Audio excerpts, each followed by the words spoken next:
Hey, brand builders, I'm your host, Gigi, CEO and founder of the Air Abusive Planners. And today we are taking a walk through the entrepreneurial jungle with CEO and founder Kimberly Johnson of The Professional Hoodrat. And let me tell you now, you are not going to want to miss this. We are going to be discussing the profitability of drop shipping. Are you ready? Let's go.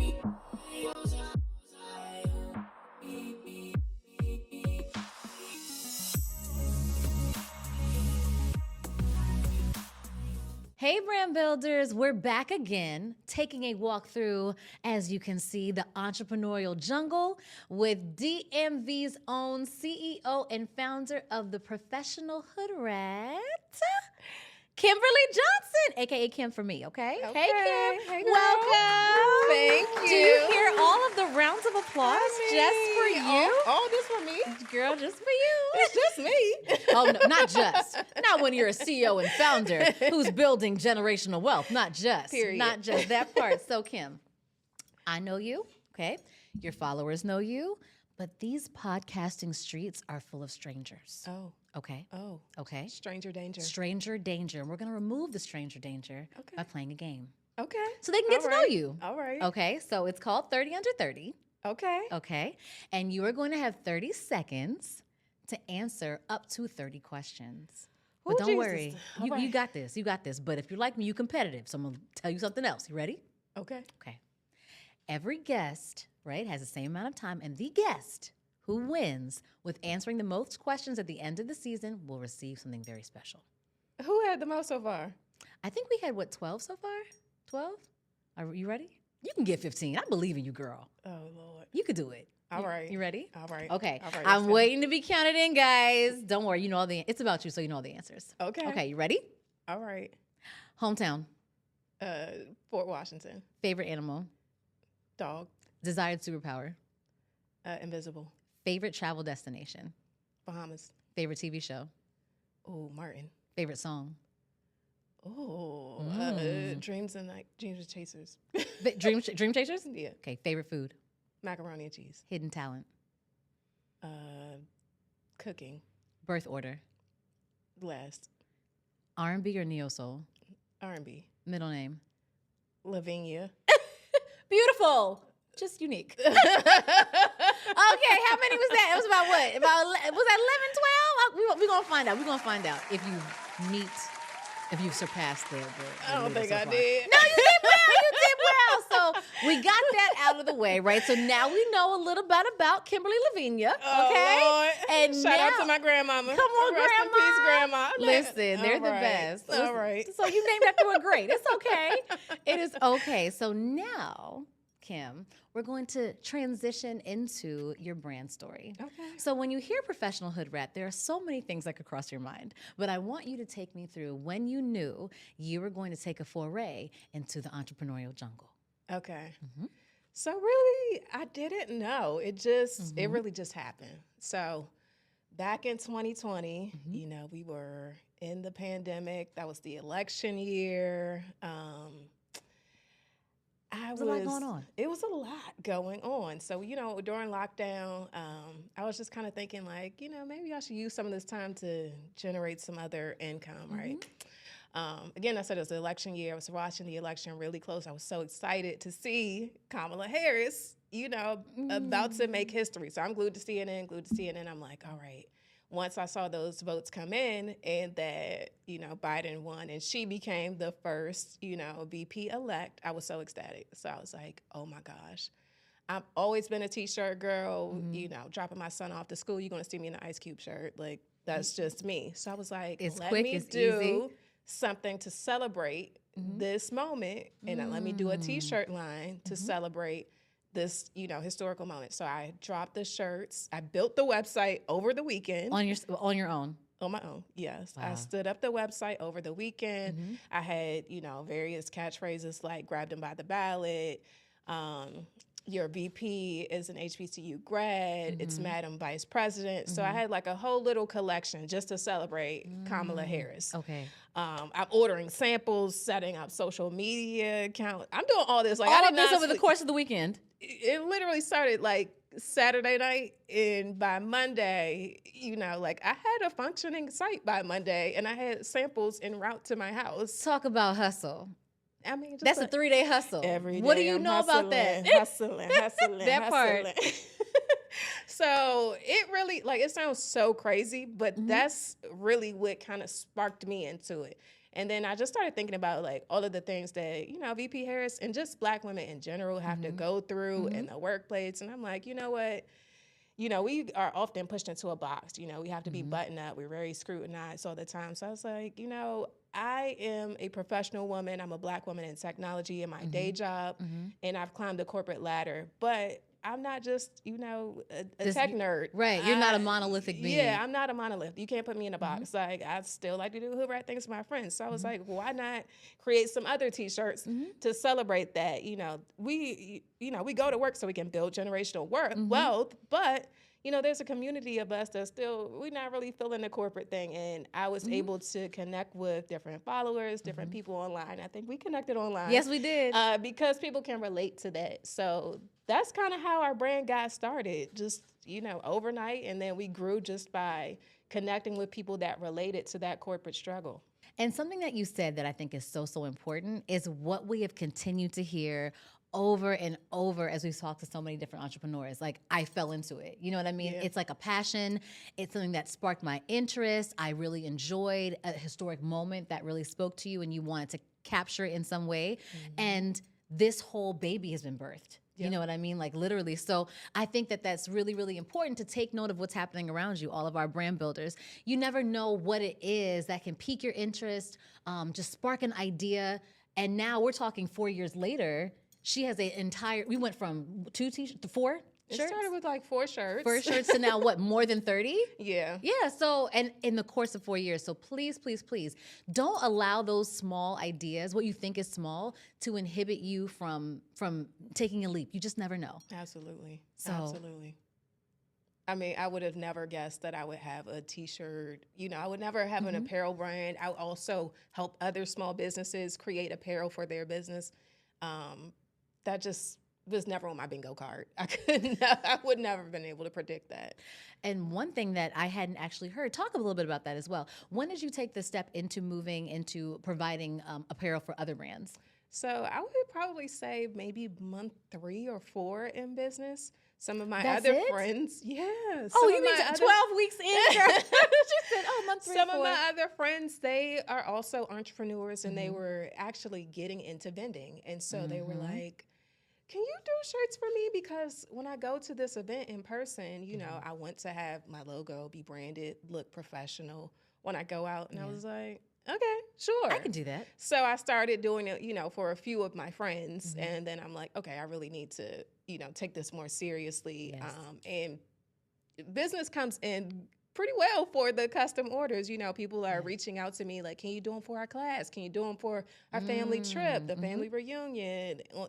It's just gravitated to me. So that's just another, channel of our business. So it's that essentially you started this one overarching company, but you have the 2 channels in which you're able to funnel, generational wealth. Exactly. I love Multiple streams. That's it. That's it. That's what we strive for. So now that we understand a bit about professional, well, first of all, how did you come up with the name? I mean, I think it just describes me. If you know me, I'm a professional. Everybody knows me. They know I'm about my business. So I'm going to climb that corporate ladder, and I'm going to do well at work. But I still, on my way in, I was listening to Glorilla. Because at the end of the day, the day's got to end. Exactly. Come on, Grace. You already know. I do. Yes, I do. But yeah, I could do both. You could take me anywhere. I'm good at any hood. It just describes me. And I think like I said, I think a lot of people can relate to that. So I think so. I think you have, you struck a chord. I did. So I think that's wonderful. So a couple of things that you mentioned that I want to just circle back to. You talked about vending. Well, first of all, we're going to connect offline, girl, because I had no idea you were doing that. So we're going to be talking after this, okay? But even outside of that, can you talk a little bit about whether you have vended, why you would do it, and what it's meant for your brand? So I have done vending. So my business model really is a print-on-demand model, right? So I don't keep a lot of inventory. That's kind of the opposite of what I do. Once someone makes an order, I go ahead and have it created by my manufacturer and get it shipped out to them. People have asked me to come to events. So I'm like, okay, that required me to do some things that, it's the opposite of printing on demand. I had to do forecasting and figure out, all right, if I'm going to do an in-person event, well, what do I need to bring? So I've done some vending events that were successful and some that, kind of landed flat, right? And we know exactly what you're like, talking about. Yes. This is not really, for me. The ones that were successful were events where, had my demographic of customer there. And really, how do you know your demographic? For me, I'm a nerd. I'm looking at my stats on Instagram, seeing who follows my business, right? Knowing your data. Yeah, the people that follow me, they are women between 25 and 45, typically Black women that look like us, the melanin popping a little bit, those That type part. of women, right? So, the events that I've done well, there's a lot of Black women in attendance there. The events that I've done that didn't do well, I went to one specific event in Virginia, and it was for Black Business Month, right? So I'm looking at, all right, I took some of my best sellers from the website, looking at my Shopify stats, right? If you're on Shopify, use those stats. Very important. And you can see what your customers are looking at and what they're buying, your top items. So I'm like, all right, let me take the top items, the most popular things. Sometimes I have seasonal thing like around Mother's Day. We have our Mother's shirts. I saw that. The fine Father's A Day. mother. Yes, We have the zaddies. All right. We have some of those items, but I'm like, all right, making sure I have a good variety of things for the event. And when I went to this particular venue, even though it's for Black Business Month, there weren't a lot of Black people around there. Not to say that other people don't buy, but the people that usually support my business tend to look like me. And they weren't in attendance. And it wasn't. So when normally a successful event, our goal is to sell out of what we take to the event. We don't want to haul anything back, guys. Yeah, we don't want to bring anything back. But this particular event, I took quite a bit back.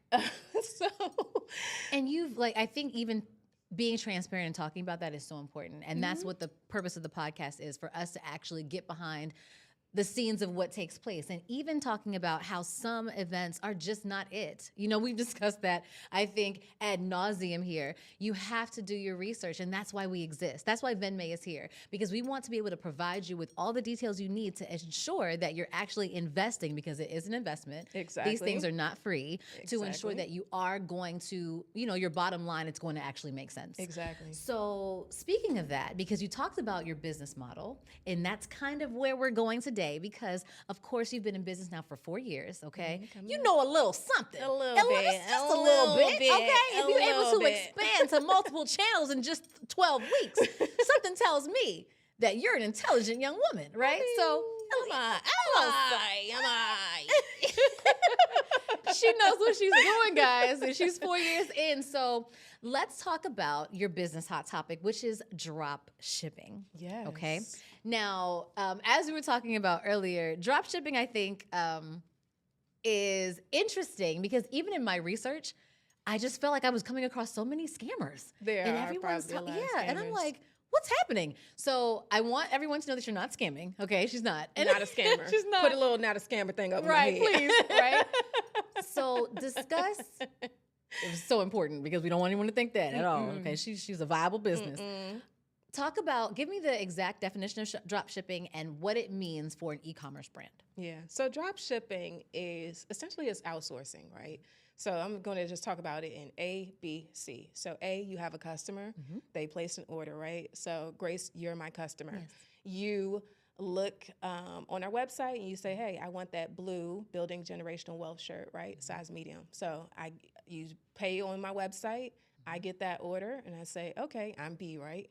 I say, here's my manufacturer. I said, all right, I have this order. I pay him to print my shirt on demand, the blue shirt with the white writing, size medium.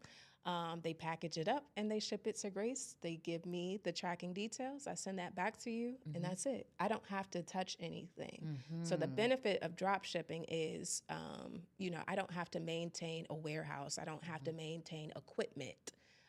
I don't have to spend money on, all of the different decals that are needed to do printing. And I don't have to have in my basement, the space Right, to house all to these do things. packaging and shipping. The profit margin is lower than whether it would be if I were to do it myself. However, I wanted something that I could do like hands off, some sort of passive income. I mean, making money in the sleep is my goal. I don't know That about part, y'all, right. but that's my goal. So with this method, it allowed me to do that. Now, like you said, there are some scammers. So you have to do your research, right? You have to make sure that, these companies are reputable. They're not just going to take your money and run off, or they're not going to send out some bootleg stuff with your name on it. That's why you get things like samples to make sure the quality is where it's supposed to be. Your name is on this at the end of the day. So if somebody is ordering from me and they aren't happy, that's a problem for me. So that's why I had to orders after I said, I'd set up my website, but I got samples as the first thing to make sure it was right, and that I'm not just out here advertising just anything and any low quality products. So, and I think that's really important. And we've talked a lot about obtaining samples to make sure that the manufacturers are able to deliver the quality that you're looking for. So let's take a step back. So when you had the idea and you knew you wanted to make the shirts, did you immediately know you wanted to go the drop shipping route, or was it like a trial and error? I did know about drop shipping only because I had a coworker who had done drop shipping before. And he was like, it's really simple. Like this boy had the grit. I mean, and he never knew that I took that nugget from him. Really? But he told me about drop shipping. I actually have researched it a little bit in the past, but I was like, I don't have anything to drop ship at the time until we had that moment, and I was like, okay, let me do it for Kamala one time. And shout out to the coworker. We thank you. Yes, whoever he is. Shout out to him. But that was when I first heard of drop shipping. Okay. So I mean, that night during that weekend, I did look and see. These are the top drop shipping companies that have good reviews. I talked to a few of my friends who also were on their entrepreneurial journey. One of my friends had done drop shipping with another vendor, and she gave me some insight. She suggested two companies to me as well. So again, research is how you avoid things like being labeled a scammer, right? And how you avoid getting scammed. And it sounds so basic, but Kim, can you tell the people what tool you use to research? It's called the Googler. Oh, guys, it's right there at your very fingertips. It sounds so basic, but you'd be surprised how many people are like, and I'm not saying it's bad to ask or get information from coworkers, from friends, whatever have you, but there's so much power in doing it yourself. It's important, and verifying it with other sources. So you knew you wanted to go that route. You talk a little bit more about the benefits, because I think the benefits and the drawbacks kind of go hand in hand depending on what your goals are. Yeah. So discuss those for me, please. Yeah, I mean, I think there's other benefits of drop shipping. Like I said, your upfront investment also is pretty small because you're just printing as you go. I'm not buying 1,000 T-shirts and then waiting for orders to come in, right? I don't have to worry about forecasting and saying, should I get 20 smalls, 30 mediums, 20 extra larges. I don't have to do that. I just wait for the orders to come in, and that's what pass it off to my guy, and then they go ahead and print it. So that's one thing. And then two, I think it allows you to gather data, right? So by doing this, it's almost like a pilot. Like, I work in technology, so I might nerd out a little bit. But think of it like a pilot, right? This is a test run. You can look and see what's working, what products are working easily with a low risk, and say, all right, these shirts are selling, these aren't. So if I wanted to transition into a model where I started printing them myself, I know exactly what shirts I want to focus on and which shirts are my money makers. So then I can start to produce those my own, and I already know I'm going to make more money off of those, and it's not a waste of time. What would be, and I think that's really important, again, it comes back to knowing your data and understanding your customer base, and being able to really, in a way, forecast what's going to be successful, right? And even talk a little bit about that, because even that terminology, someone may not be familiar with. So what does it mean? We know what the weather means, guys. We get that. But forecasting when it comes to apparel, what does that mean? I mean, think of it like the weather. So, it's just a prediction of, what's going to sell, and what's going to work for your business, right? You can think of, I'll give an example. 6 months in, I started selling some of my stuff in the stores. So I had to be able to provide that store with inventory, and I had to know exactly what shirts I was going to sell, what sizes that were going to sell. You know, at first I had nothing really to go off other than the website data, right? But once I got it in the store, I started seeing, okay, my smalls and mediums are, Moving quickly. I can't keep them in the store, right? But the 2Xs, nothing wrong with being a 2X. Right, They but stay they're not there. moving like that. They're not moving like that. So when I had to re-up, I would have to send extra smalls, extra mediums because they were so popular. So forecasting is really just predicting, you know, what's going to sell. And then there's also things that you have to consider as well, like seasonality when you do forecast, because hoodie season is when it's cold, you know, but I'm not going to, when I was restocking the stores, I'm not going to send them a bunch of new hoodies in March because the weather is about to break. Now, November, I'm going to load them up so that they can have those things for the cold weather. And then around March or stuff, I'm going to start focusing on T-shirts. So you have to just consider those factors.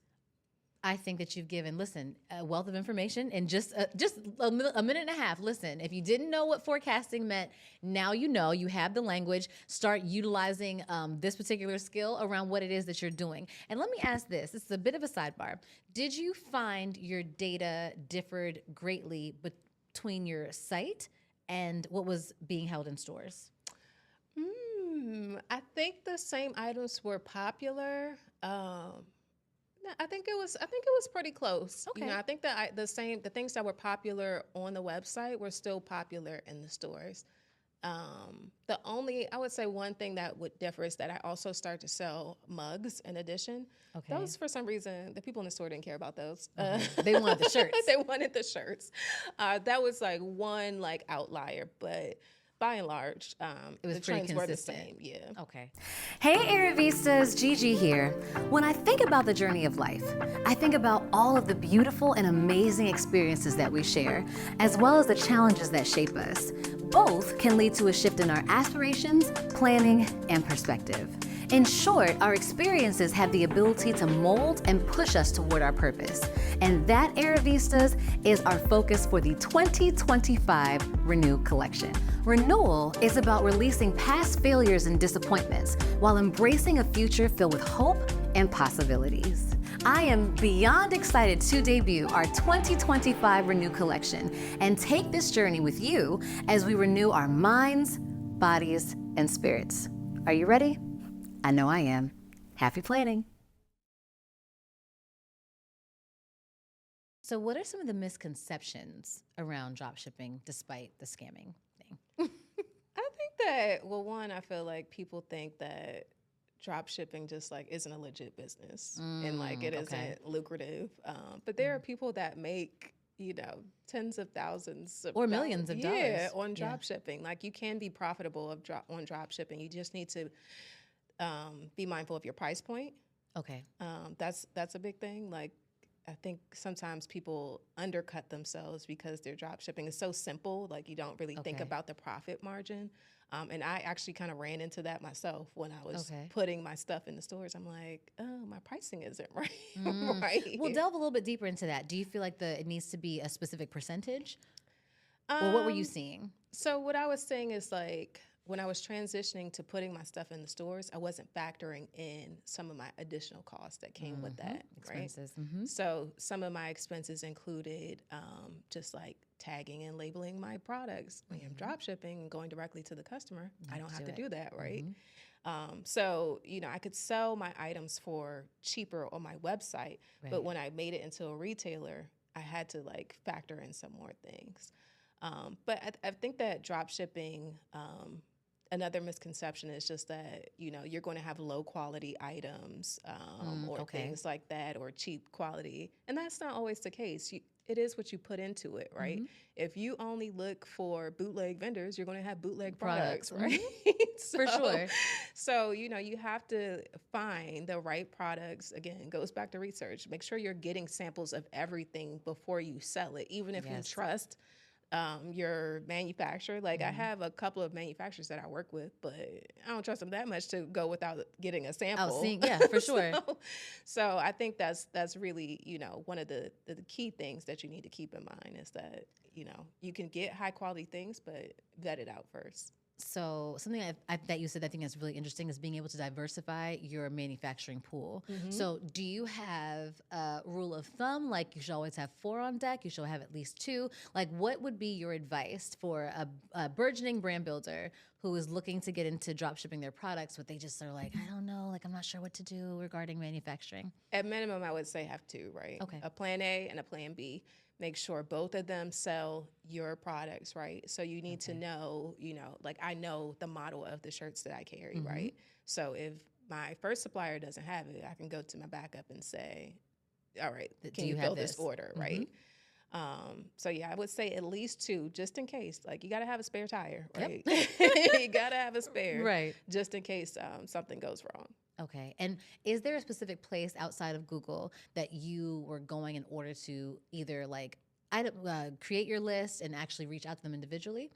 No, so like there are a couple of ways to do it. A lot of them now, which you start to see because drop shipping is becoming more popular, is actually there are some big companies that actually have drop shipping networks, right? So you can integrate with like the bigger company, and within that company, they might have 4 or 5 options for you in that company, right? So are we talking like a Gildan and then they are doing it? I'm just giving a random example. So like you can look at something like Printful, right? That's a company that okay. So they have, you know, other companies that fill the orders for them, or Printify as well. They have smaller companies, right? They might have Kim Inc.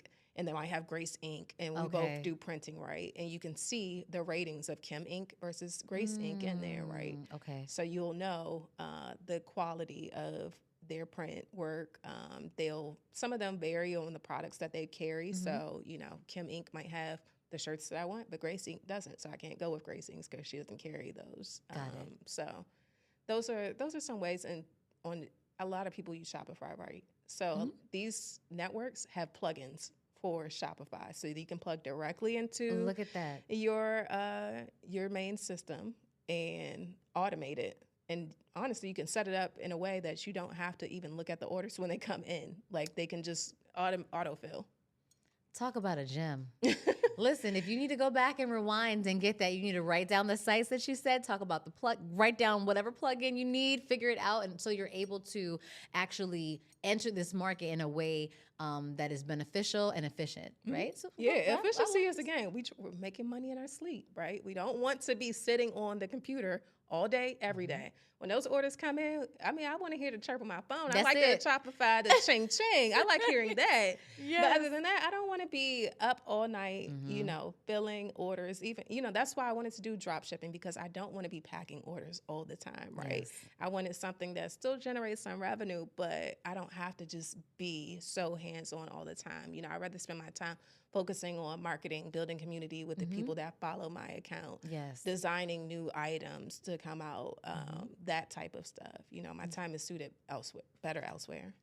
I think we can drop the mic there. I think that's so important, understanding what it is that you want, either short-term, long-term in the journey of entrepreneurship, and then playing to those strengths and doing things that work for you. And you kind of already touched on it, but if you had to give just 3 effective strategies, what would they be?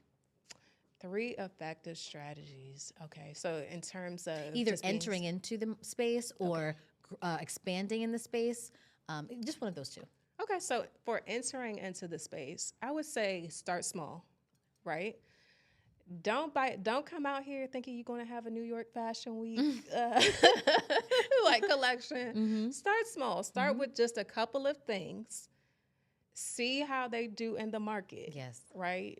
I'm really big on managing your risk, right? I like my money, right? And we don't want to lose not a red cent. Look, I like my money. So I'm not trying to just jump out the gate and put, you know, time is money. So I'm not trying to put hours or weeks into building out, you know, 50 different items and no one buys them. Like that's a waste of time. Like start small. Test your market, see what works for them. So that's one. I would say start small. The second thing I would say is you need to know your audience. Like, who are you selling to? The types of things that I would sell to you would be different than the types of things I would sell to a 14-year-old boy, right? So I need to make sure that I'm marketing appropriately to the right people, and getting in the algorithm for those people. Yes. So that, you can make sales and ultimately convert. That's the goal, right? You want to convert those sales. The last thing I would say is start to build, this kind of goes hand in hand with, knowing who you're selling, but just start to build up direct traffic to your website, right? You want to start obtaining people's email addresses, because what happens when Instagram goes down, right? What happens when Facebook goes down, right? You want people just really bypassing social media, not only thinking of you on social media, but they want to love your products and say, oh, let me go to professionalhoodrat.com so I can get a shirt. Yes. Or let me go to professionalhoodrat.com so I can get a mug, instead of just having to see me doing a reel and then say, all right, let me go through Instagram to our website. Like, you just want to develop that brand loyalty. So put a focus on that early on, obtaining that information, because that data is valuable. It surely is. And if I go back to number 2, what does that look like in real time for someone who may not know where to start? So I would say, really sit down and have a strategy session with yourself. I mean, it really could just be making a list of, like, my ideal customer does what, right? Kind of build out a customer journey. My customer is this type of person, a middle-aged mom, right? That has kids, might not like her husband that much, right? Or might not like her job, but really is passionate about building wealth, right? And then, just kind of write down those type of characters, right? And then really take some time and scroll the internet and see what type of other pages or products would resonate with that person, right? And then how are they reaching them, right? And put your own spin on it, right? You don't need to, you don't have to reinvent the wheel all the way. Don't steal nobody's stuff. I'm not telling you to do that. Don't steal nobody's stuff. No, you're creative enough to do it on your own. Exactly. We all have, our God-given gifts. Use your gifts to reach a person, but do some research to understand how similar people are reaching their market. For me, I love and adore and respect Mess in a Bottle, right? She is, it's awesome. I love her t-shirt brand. Right. She has her way of reaching her customers. And I studied her page for a long time, even before I got into t-shirt marketing. And I just felt like, she reached her customers by showing her customers wearing her products. Like, that resonated with people, seeing, they could say, oh, I can see myself in that shirt, right? Yes. That was one thing that I was like, okay, like, I can put my own spin on that. Yes. But yeah, just really figure out how to reach your customer. I think you have said a lot, and I really hope that all of our brand builders are out there listening. Strategy, strategy, strategy, making the time, planning, which of course I'm partial to, but it's really, really important. So even creating your profiles, like your customer profiles, that is very, very important. That was one of the first things I remember I had done with an expert who was able to help me ideate around that. So even if you need to touch base with someone who has more experience in doing that than you do, that's completely fine. But really taking the time to do that makes a world of difference in your execution. Yeah, because if not, you'll be walking around aimlessly, right? Like, you could have the best product, but it will be getting missed by the right people. So it's almost the equivalent of having no product at all. Bars. So you talked a little bit earlier about suppliers and making sure you have the right manufacturers. Can you talk a little bit about, or just reiterate, the importance of the role that they play in the success of you being able to have the company run successfully and smoothly? A good supplier is critical in my business model. Like, they really do the heavy lifting for me. I do the designing, I do the marketing, I do the frills, the fun stuff, right? They are the ones who are actually fulfilling my orders for me. So I'm dependent on them. They can make or break my reputation. If items are taking, weeks to ship out, or, they're coming in balled up and not folded up neatly, somebody might go, they might do a review on me on TikTok, and then boom, what happened to me? I'm done. It's a wrap.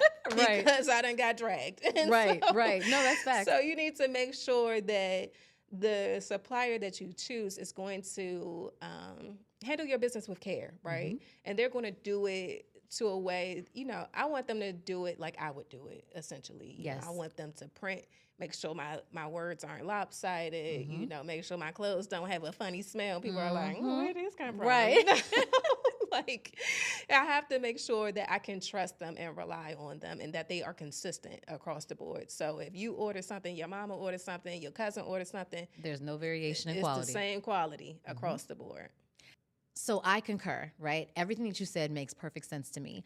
For those who are listening who are not familiar with the model, on average, when it comes to when the customer clicks on their cart, right, and they purchase their items, what's the turnaround time once it's funneled through you or it's automated through the plugin and it goes to supplier? Are we talking a week, 2 weeks, 6 days, 7 days? By the time you order, so typically this is how it works. By the time you order, depending on like, if it's the holiday season, this might be a little bit higher, but most of the times the suppliers are able to fill orders within 3 business days. It's pretty quickly. Sometimes less, but they can fill the orders within 3 business days. And then shipping, takes whatever USPS going to do. So that it's, be usually Could be another 1 day 3. or 10. So we can Right. go roughly about a week or so Okay. on average. During the holiday season, the times may be a little higher because we're getting slammed, and that's a good thing.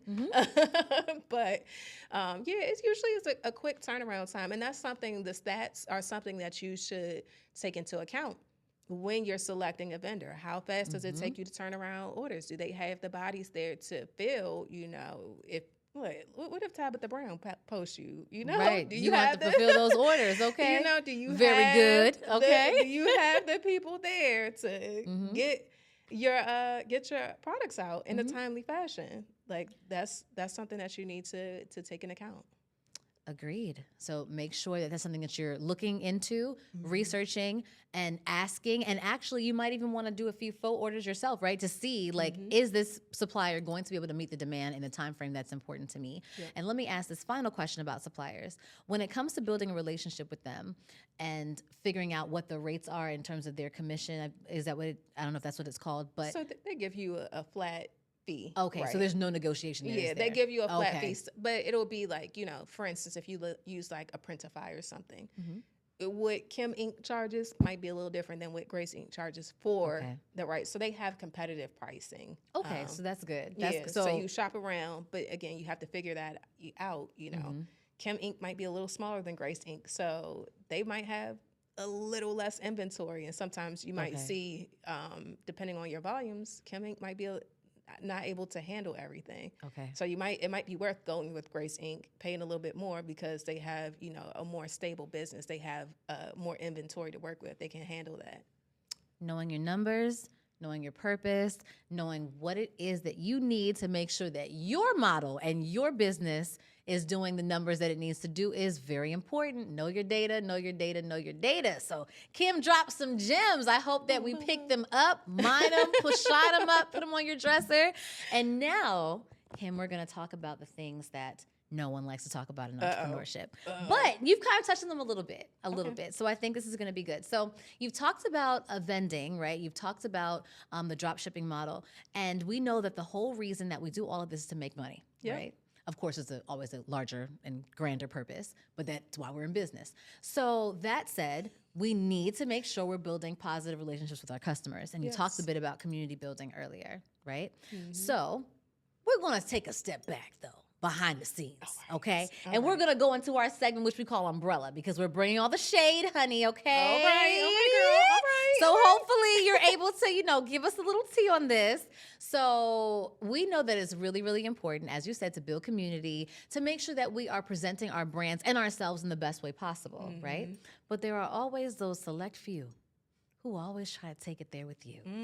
And we know that customer service is important, but we're also human. So has there been a time when you have had a customer from down under? And how were you able to maintain your brand values and your core values when it comes to how you want to present the professional Hoodrat? Yeah.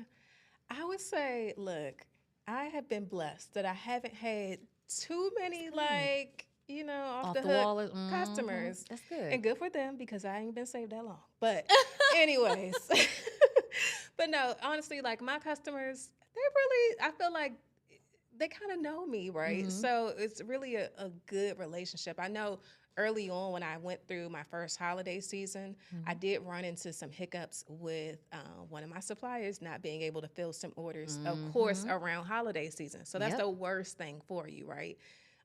This specific color, it's etched in my head because What color was it? It was Army Green, girl.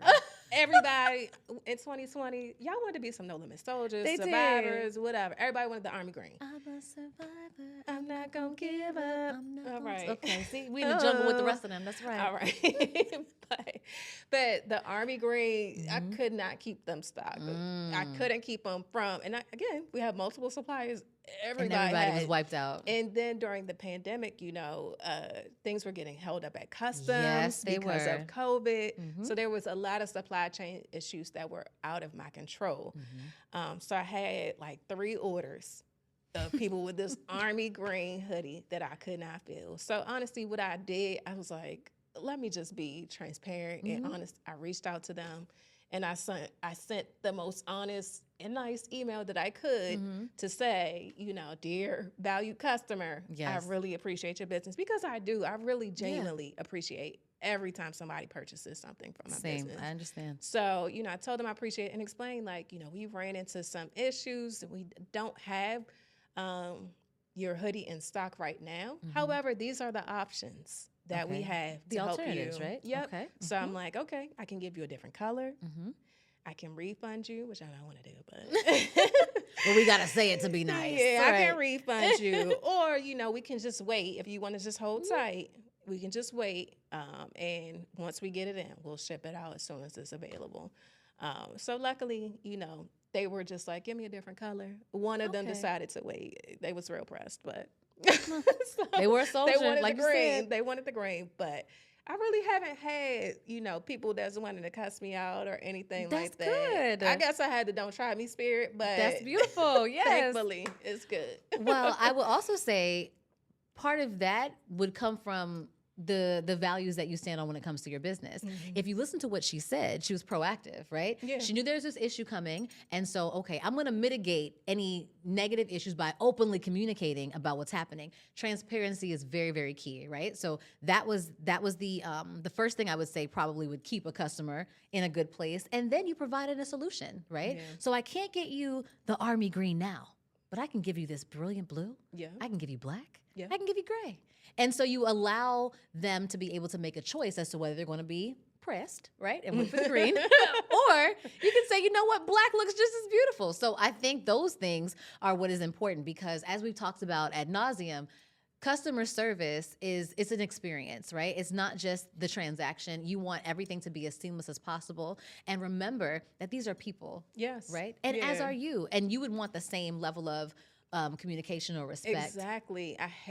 My pet peeve is terrible customer service. So I really strive to treat my customers how I want to be treated. Like that's really, it's a simple rule, but communicate with people, let them know what's going on. Things happen out of your control sometimes. Just, just be upfront and let them know, give them options.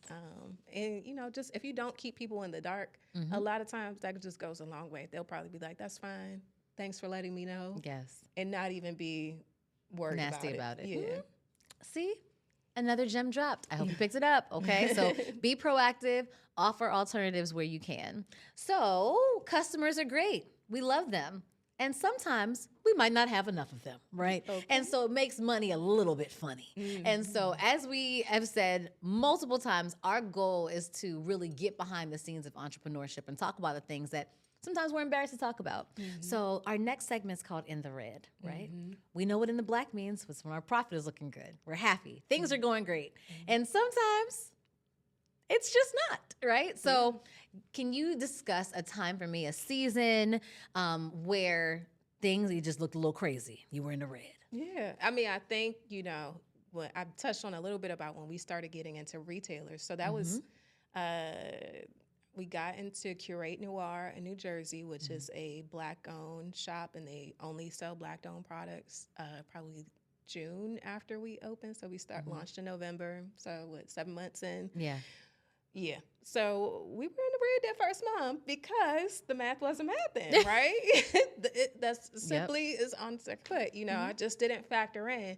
Oh, it really costs money for me to create these tags that they need to have in the store. I didn't factor in. I'm going to have my manufacturer ship things to me. I'm going to inspect those things. I'm going to repackage them in a way that will keep them good on the shelf in the store, in the stock room, Yes. make sure that they aren't damaged. They don't get any weird smells or anything like that. And then I need to also either ship or drive these things up to New Jersey. Yeah. I didn't factor those things in. So my price point was incorrect.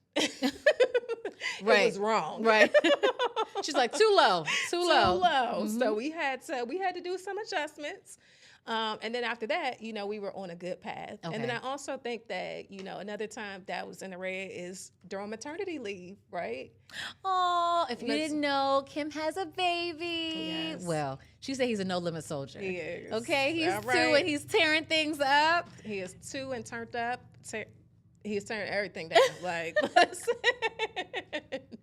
But, So that's real. Like, as women who are in the entrepreneurial space, you get married, you have kids, you have parents you're caring for. There's so many things that can impede upon your ability to focus, right, on your business 1,000% as we would like to. So let's talk about motherhood and entrepreneurship. Oh. Let's talk about it. Oh, it gets kind of ghetto sometimes. Sorry. Gets a little on the ghetto side. So for those who have yet to take a step into parenthood, talk like we're on our way there. Tell me about it. How is it? Yeah, I mean, What's going on? Honestly, it's really about balance. That's the most important thing. And that, again, this is another reason why dropshipping kind of works for me as a mom of a toddler, because I don't have time to pack orders. Yeah. I do not. It's just He gonna be not unpacking them. Exactly. He's gonna have some yogurt smoothie or something all over the clothes, the merchandise. Like I could not do that with him. So yeah, you just really have to balance. Like I found myself, either getting up an hour before he wakes up or doing things for my business after he goes to sleep, or, when he's at school or something like that, when I get a few minutes for daycare, because when they're that small, you can't get that time back. No. So you want to be fully present. I want to be able to be as hands-on as possible with my son. Everybody that knows me, if y'all on my personal page, you gonna see we be on field, we be outside. Okay? As you should, exploring. We're going to the jump places. We're going to the farms. Yeah. We're outside exploring. Like I need to be able to not feel like I'm chained to this business, and that I can still enjoy life while still generating this other, stream of income. And that goes back to what we said earlier about really envisioning what the life that you want, and being able to build your business in a way that allows you to breathe.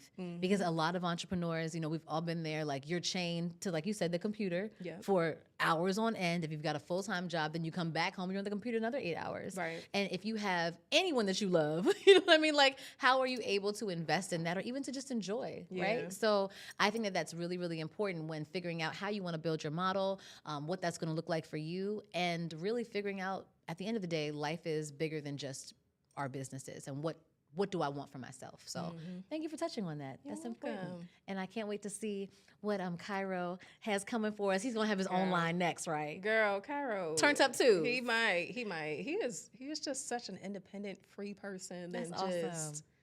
He's just, I don't know where he came from, but he's You? here. I don't, some days I'll be like, are you mine? Because I am not a daredevil like this. He's very adventurous. He really motivates me to try to, get out there and try more new things. That's awesome. Then I think, I think some of the new lines are going to maybe have some army kind of fatigues on it. We're going to have some out hiking, Hennessy, and I don't know, a hot cocoa at the bottom, something. And we're going to have some shirts that are incorporating Cairo and all his antics. I love it. So we talked about being in the red. When those moments occurred, right?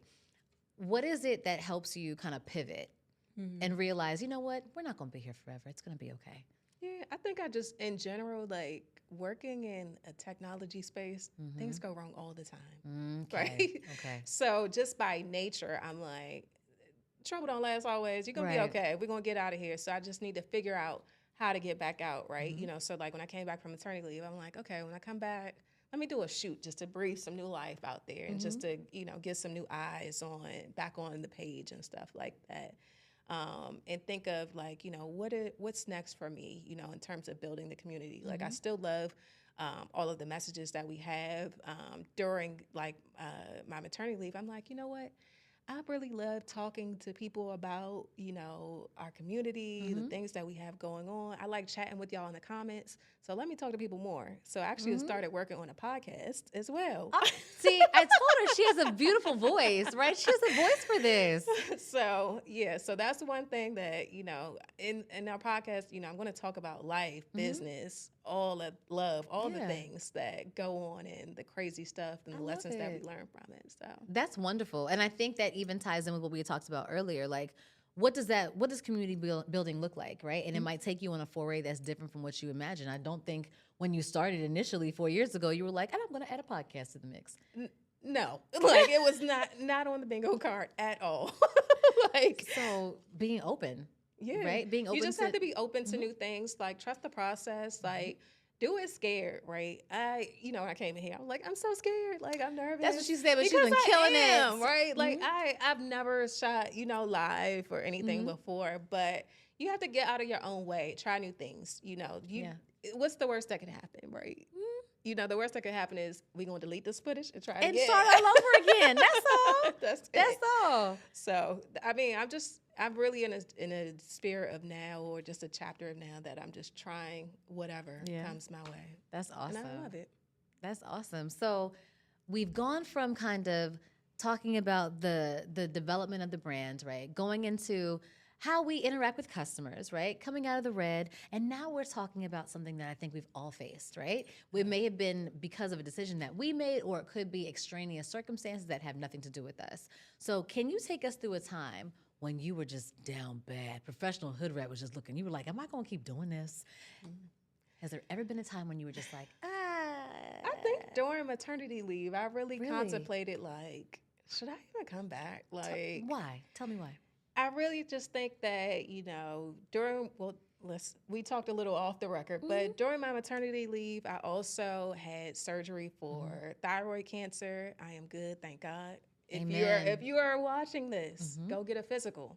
Very important. Go get a physical. It can literally save your life. A physical is what helped me eventually find out that I had thyroid cancer. I didn't have any symptoms or any of that, but I was just in that space of like, I just want to enjoy life, and I want to do what's freeing to me. Like, do I want to feel like I have to post every day to reach my to reach people, or I just want to love on my son, who is the reason that I found out about, and I have a second chance. I just was thinking about like, is this for me right now? I still, like I said, I stand on the messages that we have.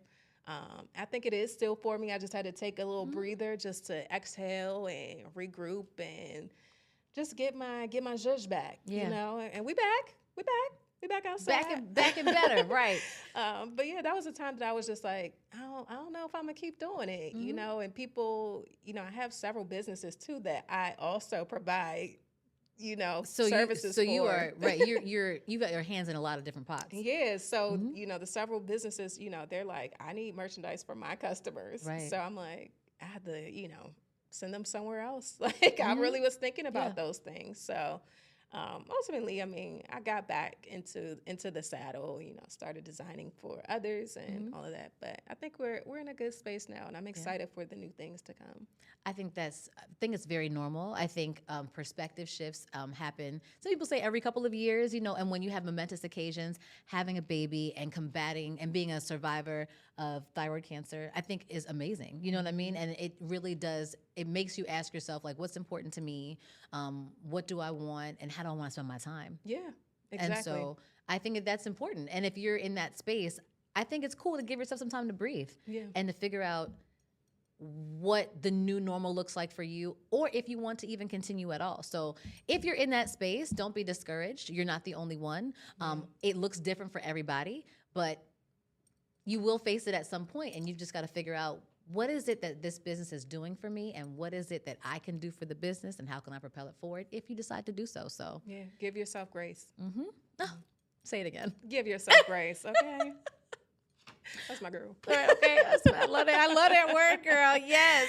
So, and I think in life, we're always given lessons through all of these different experiences. So what was the biggest lesson you learned at that time? The biggest lesson, I mean, was give myself grace, right? You know, it's okay to go through transitions and not have the fire that you once had, right? There are seasons, right? You know, sometimes everything is hot, sometimes it's not, right? So, you know, you just have to figure out, you know, what you want to do. Take time. Don't rush yourself into it. You know, you don't want to rush and, you know, force yourself to put out something that you aren't passionate about, you don't believe in. Just trust the process, right? So that's what I would say. Give yourself time. The gift of time. Yep. And so now you've taken us, Kim, full circle. So why is it, despite all the challenges that you faced over the past few years, why is it that you continue to wake up every day and breathe life into this business? I wake up every day and breathe life to this business because it brings me joy, right? It brings me joy to see and chat with people in the comment section that, you know, feeling the same way as me. On Monday morning, we like, oh, man, Here we go. here we go again. So, you know, we all can relate. You know, we're doing this for a bigger purpose, right? You know, we're working these careers so that we can do better for the next generation, right? So I'm really passionate about that. And I believe that, you know, it might not be easy all the time, but like, let's use some humor to get our way through it. Let's smile through it, even when it's not the best time. Like, you know, we woke up this morning. That's a blessing in itself. Yes, you know? it is. Amen. It could have been the other way, but That's a fact. you know, so like, let's enjoy that. You know, the glass is half full. Let's just celebrate that moment. And I think that in all that you just said, your tenacity, your joy, you have such a beautiful spirit. And I hope it translates. I hope you guys feel it. So those of you who have to work on yourselves and get this beautiful spirit, go ahead and do that. Because we've said it so many times, like who you are translates to your business. It does. Right? If you're at peace, it shows. If you're not at peace, it shows. If you're centered, it shows. Like all of these things are important because you are essentially the caveat to all of these things, your success, right? So now I'm going to ask you to leave us with your Ven May Tip of the day. Ooh. Okay, so it can be about drop shipping, it could be about life in general, it could be about anything that you wish you had known before you started walking into this jungle, girl. All right, my Ven May Tip of the day is going to be what a CEO told me. Right, of a startup company. This company is doing well, right? So the tip of the day is to fail fast, right? So what that means is experiment, you know, try whatever it is that you want to do, but decide whether it's something that you want to stick with or if it's something that should be cut short very early on. Time is money, right? So you don't want to spend 6 months or, you know, thousands of dollars investing into something that is not going to give you a return, right? You want to learn that lesson as early as possible. So you can just cut your losses and move on. You can say, hey, I proved that this doesn't work and figure out what would make it work if it's something that you're passionate about.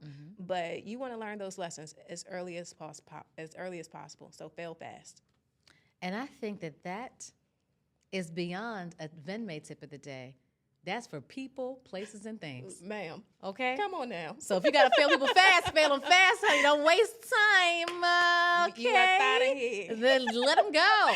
All right? So listen, you have just been so informative. Everything that you've shared, I really feel like is going to help a lot of our burgeoning brand builders, our vets. And so if you've been watching, you made it to the end of the episode, and we're so proud of you. And we have a surprise for you. Because if you want to be like Kim and myself, okay, she has the t-shirt, I have the hoodie, and let me tell you, it's very comfy on the inside of this, okay? Can you tell them what our surprise is for the viewers and listeners? Because you've made it to the end. You get a special exclusive Ven May Brand Builders podcast discount. So you need to go to professionalhoodrat.com. At checkout, use the code VenMay25. We're going to give you 25% off of your entire order. Ooh, say it again. Use VenMay25 to get 25% off of your entire order at professionalhoodrat.com. So you know what that means, friends. You don't need one item. You need 4, okay? Sounds about right.